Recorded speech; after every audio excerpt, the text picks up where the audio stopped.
Cette capsule vous est présentée par la boutique Maixou pour vos peluches et articles décoratifs geek. Bonjour, Gilles ici pour Ciné Techno et je vous parle du film La fille au bracelet. Le film de Stéphane Demoustier est distribué par AZ Film et met en vedette Mélissa Guerre, Roche Dizem et Anaïs Demoustier, sorti au cinéma le 14 août 2020. Lise, 18 ans, est accusée du meurtre de sa meilleure amie. Dans des circonstances nébuleuses, il semble qu'elle soit la principale suspecte. Au cours d'un procès implacable, son attitude opaque et froide n'aide pas les apparences. Le père et la mère de Lise, bouleversés par cette poursuite, tentent du mieux qu'ils le peuvent de supporter leur enfant malgré leurs propres doutes. Quand on est un cinéphile amateur comme moi, il faut quand même faire des choix. Personnellement, puisque mon temps est plutôt compté, je vais souvent opter pour les gros spectacles, les films événements ou les œuvres qui semblent en mettre plein la vue. Et puis, de temps en temps, je tombe sur un film qui est tout le contraire et qui arrive quand même à me captiver. Des films comme La fille au bracelet, absolument remarquable par sa retenue, en est un excellent exemple.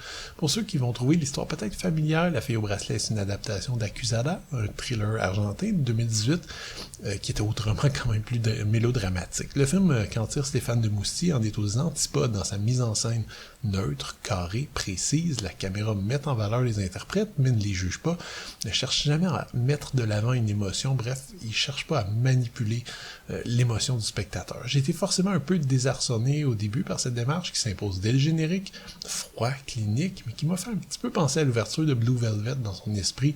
On retrouve cette même description d'un monde un petit peu idéal en apparence, qui en un moment vire dans la tension puis le mystère qui entoure l'horreur. Portez bien attention au dialogue, où chaque mot est pesé, réfléchi, tout en restant naturel. Gardez en tête aussi que ce drame judiciaire, dont le récit est complètement axé autour du procès de cette jeune fille, ne propose aucun détour. Vous verrez pas ici, par exemple, des avocats valeureux qui font leur propre enquête, des suspects différents qui défilent les uns après les autres, des coups de théâtre à couper le souffle, etc. Plus près de Michael Haneke que de Perry Mason, La fille au bracelet propose simplement cette énigme, incarnée par une adolescente opaque, parfois triste, parfois révoltée, qui ne réagit jamais comme devrait le faire une bonne accusée qui veut faire croire à son innocence.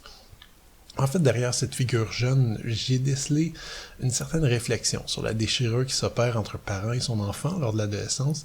Cet enfant qui subitement devient un étranger, une personne à part entière, parfois à un point tel qu'on ne la reconnaît plus, un enfant qu'on ne comprend pas, dont la vie, les choix nous échappent complètement, parfois à l'extrême. Malgré l'aspect très clinique de la réalisation, le drame quand même demeure assez fort et les interprètes sont toujours crédibles et ce doute terrible qu'ont les parents pour leur propre fille, mais on le vit également.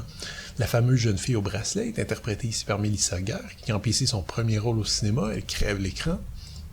On sent la rage, la confusion, la tempête derrière la façade de glace que cette jeune fille projette, la révolte, l'entêtement à refuser une situation cauchemardesque. Bref, elle arrive à se distinguer dans une distribution qui est par ailleurs très solide. Je serai le premier à admettre que La fille au bracelet n'est pas par contre pour tout le monde. C'est un drame lent et aride qui oblige les spectateurs à se poser des questions, à essayer de trouver des réponses sans nécessairement lui donner toutes les clés. C'est une expérience parfois frustrante, mais le film de Stéphane Demoustier est maîtrisé de bout en bout et présente des performances de premier ordre. Je n'hésiterai absolument pas à le recommander, notamment aux amateurs de cinéma français. C'était Gilles. Merci.